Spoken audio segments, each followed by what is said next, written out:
La bête qui monte de la mer et la statue de Daniel nous apprennent que Babylone est une puissance politique. Révélation chapitre 17 et le verset 5. Sur son front était écrit un nom, un mystère. Babylone la grande, la mère des prostituées et des choses répugnantes de la terre. Et j'ai vu que la femme était ivre du sang des saints et du sang des témoins de Jésus.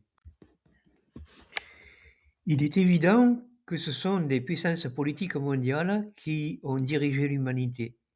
Normalement, ce sont elles qui auraient dû faire la volonté de Dieu. Mais au contraire, elles se sont prostituées, dans ce sens qu'elles n'ont pas servi Dieu, mais elles ont eu beaucoup d'autres maîtres. Ce sont ces puissances qui sont décrites par le livre de Daniel concernant la statue et le livre de la Révélation qui parle de la bête sauvage qui monte de la mer, qui ont versé le sang.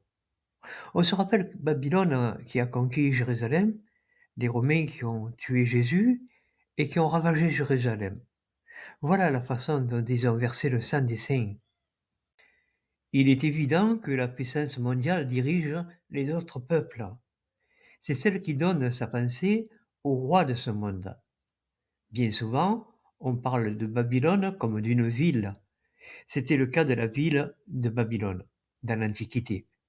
Mais nous pouvons voir aussi que c'est le cas de Rome et des autres composants de la statue. C'est-à-dire les bras, le torse, les jambes et les pieds. Aujourd'hui, la puissance mondiale, c'est l'Amérique.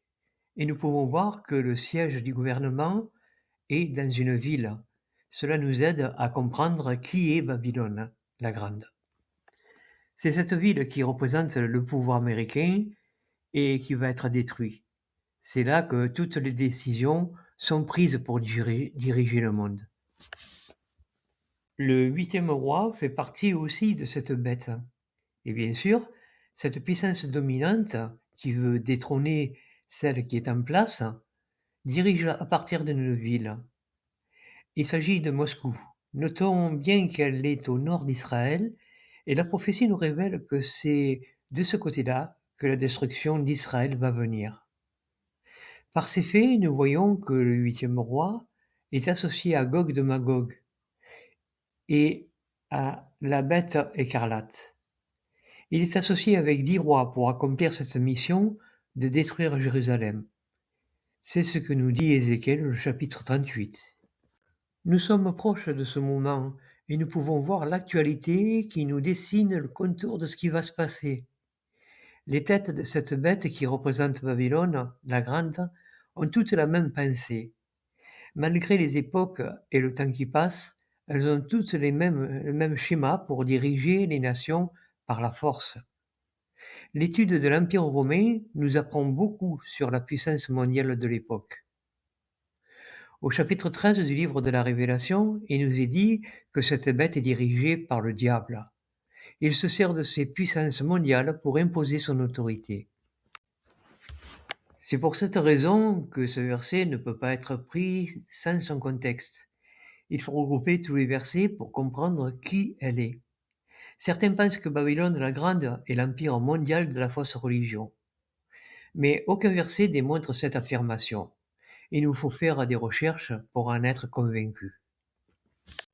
Pour comprendre réellement, nous avons 2 points importants.